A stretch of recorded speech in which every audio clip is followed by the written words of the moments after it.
Are you getting ready to launch your brand new podcast? Do you have a podcast and you're looking to grow it? Are you trying to find new ways to monetize your podcast? If you said yes to any of those questions, then you found the right episode to listen to. Hi, I'm Dr. Julie Marty-Pearson, and welcome to Podcast Your Story. This podcast is all about supporting more women and non-binary people to share their story through podcasting as awesome guests and as hosts of their own shows. This episode, we're going to talk a lot about setting goals as a podcaster.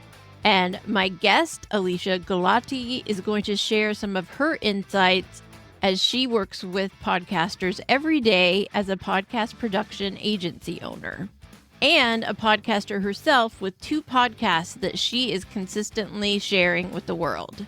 If you're ready to get some great tips and really dig into how best to set goals for you as a podcaster and learn how best to set up yourself for success in your podcast, here is my interview with Alesia. I know you're going to enjoy it.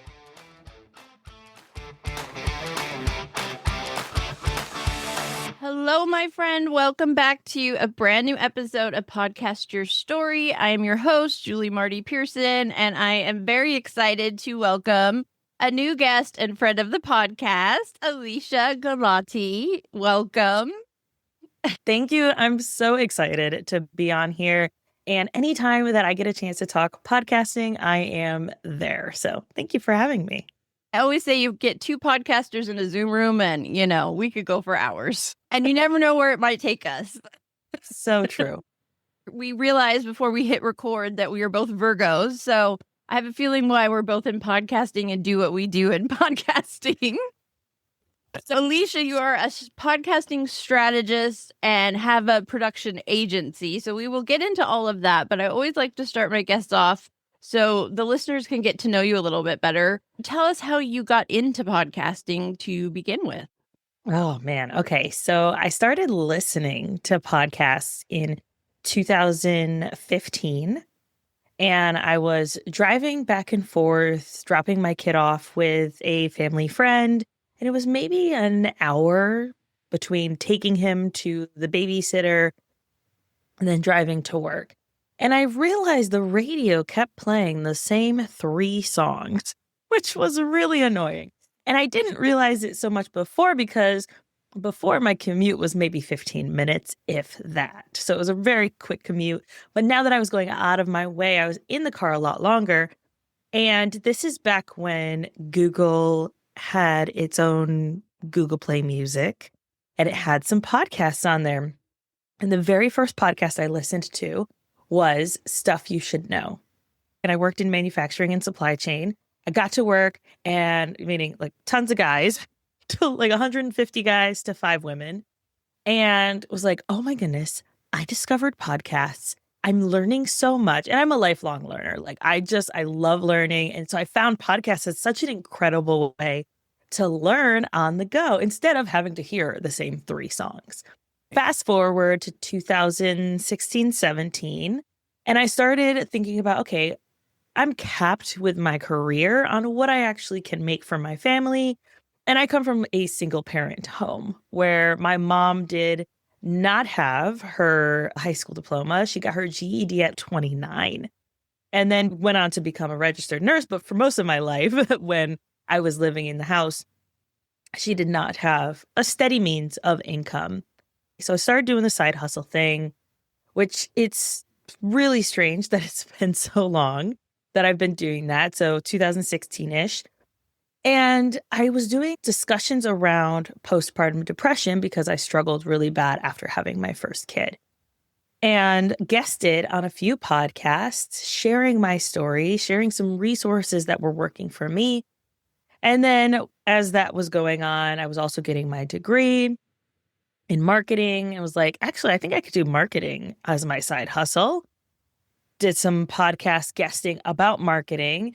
And then in 2018, was like, look, I'm going to see if I can launch my own podcast because I feel like it can't be that hard. It was hard, okay? Especially when you think like now we Oh, have yeah. so many resources to help us launch and manage and produce podcasts. We did not in 2018 at all. And so launched my first podcast. It was called The Honest Product Bench, where I talked to small e-commerce businesses about their marketing, about their inventory. Realized very quickly that I did not like talking about what I did at my day job as like for funsies. And so Right. pod faded that. And then in 2019, the end of 2019, I launched a podcast with my sister called Two Sisters and a Cult. And we created that podcast as a way to process the grief of losing our mom, which she passed away in early 2019, process that and asking the question of why did we grow up in a cult? Because we did. So like trying to understand that. And I think that podcast was the turning point for me where I realized the community that you can create with a podcast. And we would get DMs from people who were like, oh my goodness, me too.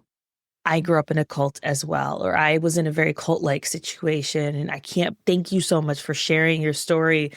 And I feel so less alone because you shared your story. And like, I've got chills. Like just thinking Me back to the too. messages that we got, it was just so incredible. And I was like, this is what it's about. This right here. 2020 happened. We don't need to go into that. Everybody was there. I know. Oh, no, what happened? Upside down world. Yes. I got let go from my job. And at the beginning of that year, I'd already said, you know what? I think I could produce podcasts for other people. I want to see if I could do this. Well, that was kind of the universe being like, nudge right off the ledge. You can fly. You're fine. And I'm the sole financial provider for my family. I have 2 boys. My husband is a stay-at-home dad, and he homeschools our kids. And so it was important that I make money while also trying to not get sick because I have asthma. And I knew that if I got COVID, it would be a lot worse and just didn't want to have to deal with it. Reached out to the network that I had amassed over the course of my time in the online space and said, here's what happened. Is there anybody who wants to launch a podcast that has been thinking about it? Here's the price. This is what I'm thinking I can do for you. The person who said yes to that offer is still with me today. We are working on episode 274 this week, which goes live next week. But yeah, so that's a bit about my podcasting journey. At this point, I have launched and produced over 50 shows, 5 being my own. So I currently have 2 active shows. Podcasting Unlocked, very similar to yours, where podcasters talking about podcasting, which is so fun. And We Read Smut as a very fun hobby podcast because I like to read smut, but also going deeper than just, oh, it's smut. Like, let's talk about representation in here. Let's talk about consent. Let's talk about all of these different things within what we can find in romance, and then highlighting some authors that are diverse that I really, really enjoy reading. So that is me. I love that because what I love about it shows all the different ways people can be involved in podcasting, like within your own journey. And that's, I always tell people, it's like, I hear a lot of people say there's too many podcasts. So why would anyone listen to mine? It's like, well, that's the point. You figure out what there isn't and what you're passionate about and what you could talk about without any notes at any time. And those are the things you dive into. And that's how I felt with my pet podcast. Like, yeah, when we talk about pets, where and when, just tell me. I can do this. Let's go. And I feel like I could do that with podcasting. Sure, let's talk podcasting. Where do I need to be? And what I find is we all end up in podcasting for some big reason. Some things happen in our lives. Some things change. Like you mentioned, the passing of your mom and how you and your sister were processing it. And for me in 2018, my dad passed away. And then other things happened that at 2020, I had no job. I was out of work. I had just come off of disability from a surgery. And then COVID hit. And it's like, I couldn't get a job. What the heck am I going to do with my life? And so even though a lot of us, I think around COVID it happened, there had already been a loss or a change in our lives. And the thing about podcasting is it draws you in because of that connection, that connectiveness to other people. Oh, other people have gone through this, like you said with your one about cults. Like that's transformational for someone who has been traumatized and lived through whatever they lived through as a child. And then they hear someone like you and your sister talking about it. And it's like, oh, I'm not crazy. This was bad and it's okay. And all these things, right? That must have been really powerful for you. Yeah, honestly, it was absolutely incredible. And I always like to share that story because I think that it really showcases the power of what we can do as podcasters and the impact that we can make, even if it is just one person saying, I feel less alone. Like that is powerful. Yep. And I always say with women I work with, is like, there's someone that needs to hear your story. There's someone struggling. There's someone about to go through someone that needs to hear it. And I found those stories in myself that some of the stories I've shared, I never would have thought I'd ever talk about them publicly, let alone somewhere where anyone could listen to it at any time, right? Especially as Virgos, we like to be perfect. Yep. Yeah, I have to say that was an interesting effect as well of people who were there at the cult as well, but as adults. And it's since dissolved, right? It's not there anymore. And so they might have followed me on Facebook or something like that. And that's how we stayed connected-ish. And they would see that I had this new podcast, and I had a few of them reach out and say, I had no idea it was like that for you kids.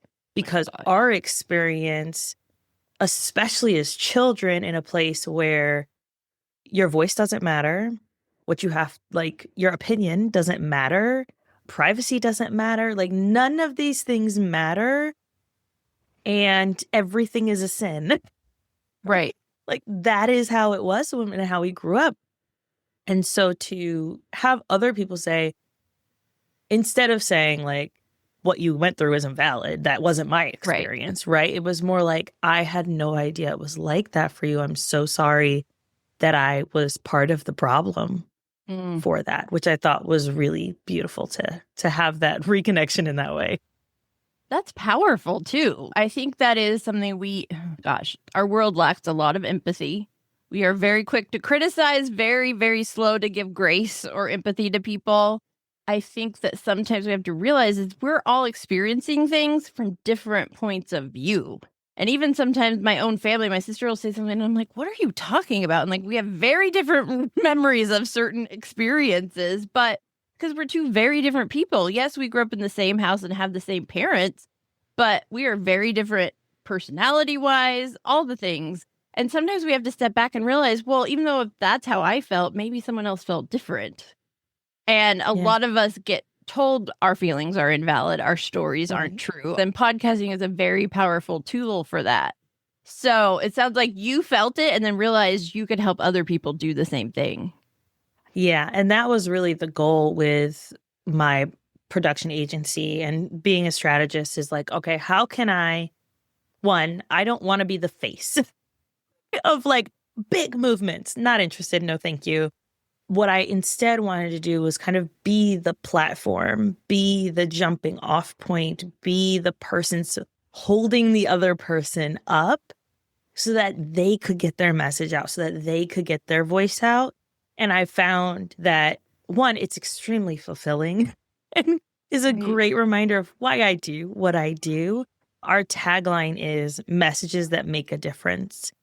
And that is just the driving force is, okay, how can we use our voices to make a difference in the world, make a positive impact, and really goes back to making people feel less alone through their experiences. Yep. And I think that a lot of our podcasts have been ones that are really trying to make a difference in the world or bring some peace to people. And I think that is what a lot of us are searching for and we find in podcasting, and we're able to find it in 10 different ways with 10 different shows. Like I have my pop culture one, I have my true crime ones, I have my like how to podcast ones, how to market ones, but they're all giving us something different. And sometimes I stop myself and think I should be being more, this is what I do and this is how I help you. But I really love the story behind it, behind people's journey, behind people's business, why they're podcasting, because that really is the connection, right? Is Yeah. someone sharing their experience and you pulling something from it that you feel connected to. It's such a powerful tool, but we also want to, for the most part, make some money at podcasting too, right? So there's this balance that is hard, I find, because I could talk to people like this all the time, but what am I actually doing to help my business, right? So as a strategist, when you have someone come to you that wants to do a podcast, like where do you start with them before you even get into the technical part of it? Yeah. So the first thing I do is, why do you want to launch a podcast? And I think that getting that ask why 4 times. Well, why? Right. Okay. Why that part? Okay. Why that? Getting to the bottom of what is the purpose of your show? What are you trying to really create with it? And that allows us to have a better understanding of, does this need to be a limited series? Does this need to be 52 episodes, like a year-long show? Does it need to be seasonal? What does your life look like? What does your capacity look like, right? Like kind of putting all the puzzle pieces together to create a plan that actually makes sense for this person. But one thing when I'm working with like business owners specifically, and even people who are just trying to make a difference in the world, if this is a new concept or a new idea, I tell them to go guest on podcasts first so that they can get clear on their message before they launch their podcast. And like, I've had people who are like, here, take my credit card. I'm ready to launch my podcast with you. And I'm like, I actually don't think that it's the right thing to do for you. I think that you can't clearly articulate to me what it is that you're trying to achieve or what it is that you do. And maybe what you do might be a little esoteric, which is okay, right? Like there's nothing wrong with it. But you have to get clearer of what that message is in order to have a podcast that's going to achieve whatever you want it to achieve. And I have to say, yes, I always say I am not going to push a podcast on anyone because I want to get to know you and your business and say, okay, maybe that's not right for you. Maybe it's not right now. Maybe it's not ever going to be right for you, right? And so a lot for me as a coach is helping people I work with figure out where they should be in podcasting and where they should start if they haven't. And oh my God, please, everyone listening, don't start a podcast if you've never been a guest. Because you got to guess to see if you even like what podcasting is. Because I know people that have done it and say, I hate it. I'm like, great, don't do it. If you don't enjoy doing it and you feel like it's a job, you're never going to get anywhere with it. People have to be guesting and have to be active in some way before they can put all of their time and effort and money into an area of a business that they don't even know what they're doing with. Yeah. And that's where it goes next, right? Is what are you doing with it? What is the goal of the show? I found that over the course of just working with the amount of people that I have, that there tends to be 4 goals. I have them on my wall. So the first is conversion, and that is increasing the revenue of your business. The next one is impact, which is about creating brand visibility. The third one is growth, meaning you want to increase your downloads. And then the fourth one is engagement, meaning you want to build a community around your podcast. Now you might think, okay, well, I want all of them. Cool. Right. That's great. Pick one to focus on for 6 months. And by having that focus, it allows us to create a better strategy and actually get the results that you want with your show. And so that result might be, I want to increase my downloads. Cool. What are your current downloads? None, because we haven't launched yet. Okay, here's what a realistic increase of downloads will look like with someone with your current subscribers, with your current social media following, and with a specific strategy in place to promote the episode, right? One, be realistic with the goal and what you're trying to achieve. But then deciding on that really helps us get clear, like, here are the strategies that we're going to focus on. If your goal is to increase your number of downloads, then do we really care so much if you are making money from your podcast? Maybe that's your goal for the next 6 months afterwards. And so you can cycle through them however you want, and you might achieve little bits of wins in each of the other goals as you're going, because that's just the nature of it. But Right. when you have one to focus on, it'll allow you to get those results a lot better and a lot quicker. Oh, I love that because in my head, I'm like, that's why I'm all scattered because I'm not focusing on one lane. And I hear this so much. No, you don't have to have all your ducks in a row, but you also can't do all of it all at once. You have to pick your starting point. And for a lot of people, it's where they already are. Maybe they're already on YouTube, so they start with the video version and then expand. Or maybe someone doesn't have that, so they start with the traditional RSS feed. I always say, people, you got to start where you are. There's no way that I can do a podcast, a video podcast, be on Substack, be on LinkedIn, be on and that's why I'm not always consistent because sometimes it's this constant struggle. But I really like the way you broke those 4 down because yes, I think every podcaster wants to do all 4 of them.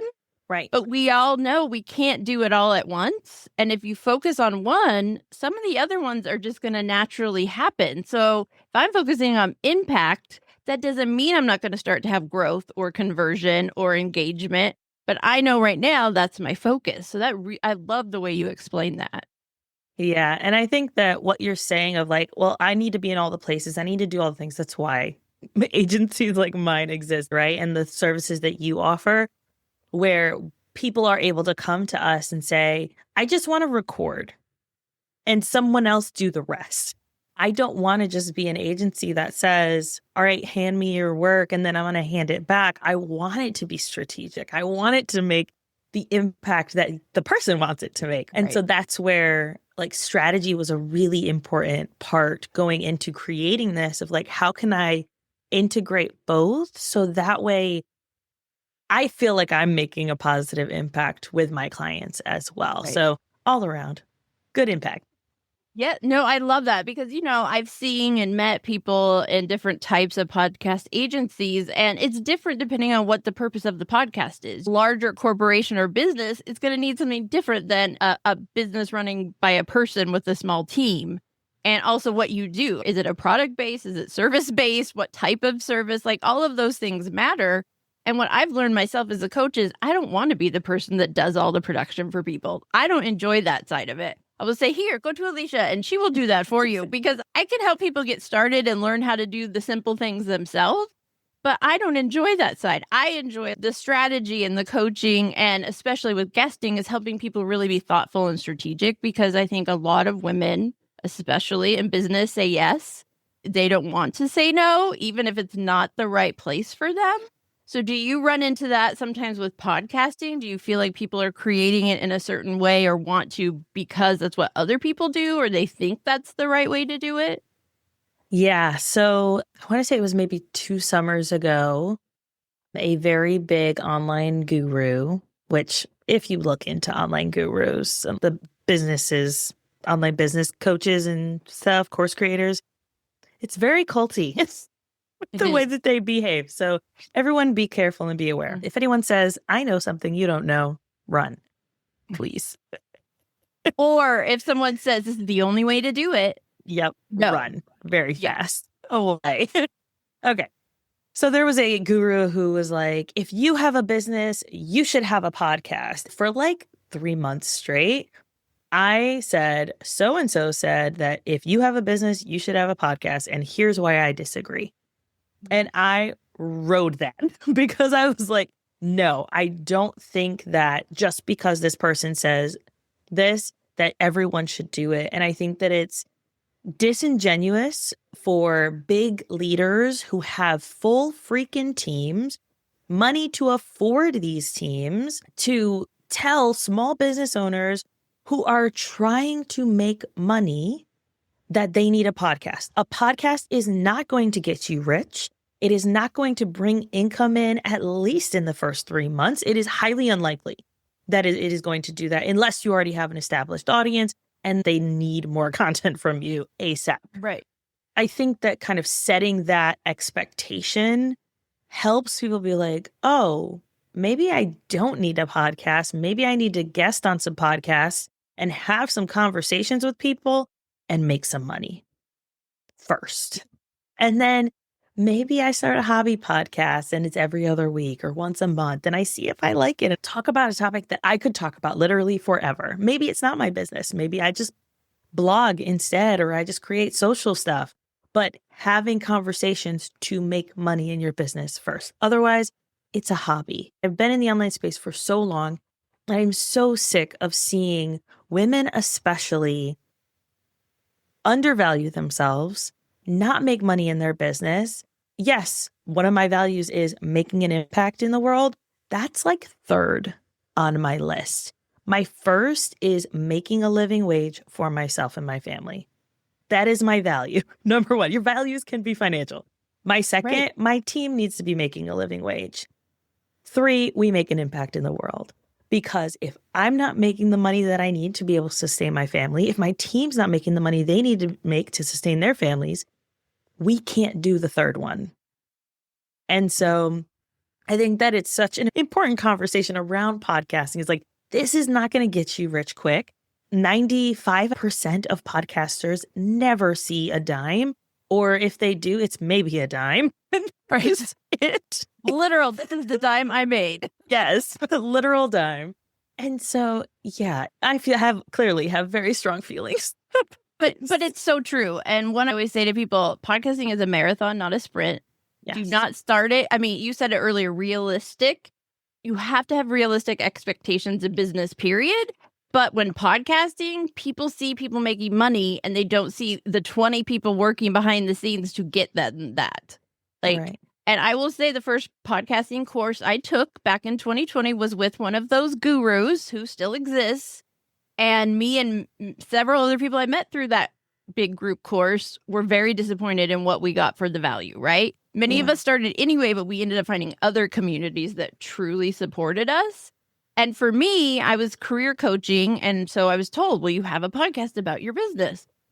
And it never went anywhere because like getting up and talking about resumes every day did not do it for me, did not like inspire me. And so that's why I did pets, which really is a side passion project. But now it's my evidence I know how to podcast and I know how to keep it going and build community and impact. Like you said, that really is the purpose of that podcast. But it's also taught me a lot by getting in there and just doing it and learning through the process and learning what I like, what I don't like, and what I want my podcast to be.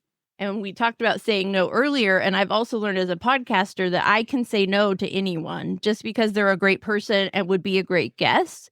If I don't feel they're right for my podcast or even right now, it's okay to say no. And this is your baby. This is your business. This is your podcast. You get to own it and make those decisions. Yeah, I had that recently where I was going to be a guest on someone's show and they have a very big following. They are talking to my ideal people, but the language that this individual was using rubbed me the wrong way. And she did use words like, I know something about this that you don't. Tried to coach me on my business model. And I'm like, first of all, I didn't consent to that at all. So not cool, first of all. If you had said, hey, can I give you some advice? I probably would have said yes because I say yes, right? And we're already here and now it's awkward because you're asking me. But at least ask. Ask, please. Got to the end and she was like, well, I'll talk to my team. And like I was trying to guide the conversation back to like, hey, I'm trying to be a guest on your show. It was a prep call, right? So it wasn't like the actual interview. And I left it feeling like, wow, that was really gross. Is this worth it? No.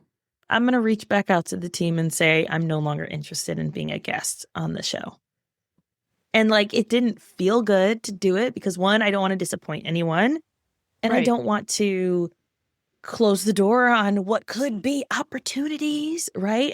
But I have to remember me being on this person's podcast is not a good reflection of me and what my values are because our values are clearly not aligned in how we approach business. And so by me being on this person's show, I don't know that it would make sense for what I want to present to the world. And so, okay, where are some other places that I can maybe go? Which is why in the community we're in, I was like, hey, I'm looking for speaking opportunities because clearly this one is a no-go, right? And then like 3 landed in my lap and I was like, okay, cool. Yeah. And sometimes the no experience gets us to the right one. Yes. And one of the things I have had to learn is I can say no without explanation. Yes. And I think that's hard, especially for women. And in business, we're like, if we say no, we're going to lose money. But if it's not right, we're not actually losing money because we're going to go to the place that's going to make us the right money. But it is this balance of you don't want to say no and offend, and then you have a bad reputation somewhere in the world. But you also have to, like, yeah, I can say no. We only have this many hours in a day. I only have this amount of funds to support my business. I have to make the right decisions. And it can be hard, but that's also an important power to hold on to as a woman and as a business owner. Yeah, 100%. I could not agree more. I think that it really is an invaluable lesson. And going back to the no, why did you say no, right? And I see this a lot with like going a little deeper when it's a business owner who has a podcast and they're like, maybe they have a group coaching program that they're trying to sell out and they maybe spend 2 weeks promoting it. And they're like, well, that was a failure. I've been there. Was it a failure or did you not give it enough effort because you expected to fail? Oh, I just had this thought come in my, no one's going to buy it, but I'll put it out anyway. Yes, exactly. And so with the opportunities too, right? Like, am I saying no because I don't think I'm good enough? Am I not putting my name in the hat for that because I don't think that I deserve it? We're scared of what it means to put ourselves out there for whatever Yes. reason. What if I scale too fast? Then what am I going to do? I'm not going to be able Right. to like so many stories that we tell ourselves that hold us back from achieving the things we want to achieve. And that is one reason why when we're launching a podcast, we'd spend 2 months launching it because I'm like, look, if we launch it tomorrow, and that might be people's personality, right? I've interviewed people where they're like, I launched it in 24 hours to my email list and this is how it went. Cool. I'm so glad that worked for you. It's giving me hives, but I'm so worked for you. And then the other spectrum is I have friends that were in that community I was in 5 years ago and still haven't launched. So, there's extremes, but you do want to be thoughtful and strategic and really think about it. You don't want to. Sometimes I think in business, we put stuff out just to see what people respond, and that's okay. Right. And that is a big lesson I've had to learn in business is it's not necessarily success or failure. It's learning. And that was very hard for me. But now I take the researcher mind, well, I'm going to put this out and see what people think and then tweak it and do it this way. Like that, I've had to take that perspective. But you still have to put effort in and spend time being thoughtful about it, whatever you're doing, but especially podcasting. Yeah. And then the amount of effort you put in, is that reflected in the result that you're getting? Again, going back to what is that goal that you want to achieve? If your goal is that you want to make money from your podcast, when was the last time you told your listeners how they could spend money with you? Okay. That's always my first question. It's like, when is the last time you said, hey, this is how you can work with me? And it could be, all right, yeah, I've got my dynamic ad in there, but like we said before, skippers be skipping before we started recording. And so that people might skip through, but that's why it's important to naturally integrate that into the conversation of here's what I do with our clients. Here's an example of what that looks like. Here's a way that you can work with me that's not an ad, right? And so like, when was the last time you did that? Or if your goal is to turn your guests into clients, cool. What does that follow-up process look like? Let's talk about it. There's so many different ways that you could go about it, but the amount of effort that you're putting into that strategy, your result should be similar, but you have to put in the effort and you have to not hold yourself back. Yeah, I can say I've put out these episodes and nothing's happened, but what was the effort in putting them out? Just saying my episode's out isn't an effort. It's just saying, yeah, I think that's so true. And I think people think that if they talk about their business, it's just magic and people want to work with them. But you have to sometimes be very obvious. You're like, my client had this issue and this is how I helped her. And I would love to help you with the same thing. That is not salesy. That is literally an easy way of saying, this is what I do. This is how I help. Do you need this help? Yeah, that's something I've been having a lot of discussions around lately. And I think you and I talked about this on my show, where we almost infantilize our potential clients like they can't make decisions for themselves. Like we're forcing them to do something. And maybe that's what bro marketing does, right? It makes them feel bad. It makes them feel like all these different things. And they're like, yes, I have to do this, or I'm not going to be this person. But the vast majority of us, especially women, are not going to approach sales that way. And so why do we treat our potential clients like they can't make a choice for themselves? All we have to do is say, here's an invitation. It's an open door. You can walk through or not, and I wish you luck either way. And people who are going to resonate with that are going to be really excited to do work with you if you're approaching it that way, instead of just saying, well, like, I guess you can if you want. Open the door. Here's how you can work with me. This is what it looks like. I want to help you as well. Yeah, I think we feel like we're being pushy, but it's okay to be blunt. Hi, this is my podcast about my business. This is what my business does. Do you need help with that? Yeah, it feels weird maybe, but that's like the point. That's what we do. That's what podcasting is for. And there are also a lot of other ways. Like I've seen people who say, hey, what are your questions? DM me. And then they spend a whole episode answering people's questions. Or they ask somebody, if you have an issue with this, you want to come on and I'll coach you and people can learn. Like I'm seeing podcasting has evolved so much, even in just the 4 years I've been doing it. There's so many more opportunities to engage in a way that is still selling what you do in your business. Do you see that as a good thing, or do you see it like there's too many options? Or does it make it easier because then you can make it fit to the person's business model better? I think that it works really well, and I'm excited to see, especially with all the tools that we're seeing, all the tools, not AI, that we're seeing. And not that I have anything against AI, just to preface that. But like we have now where people can send voice notes that we can then integrate into episodes.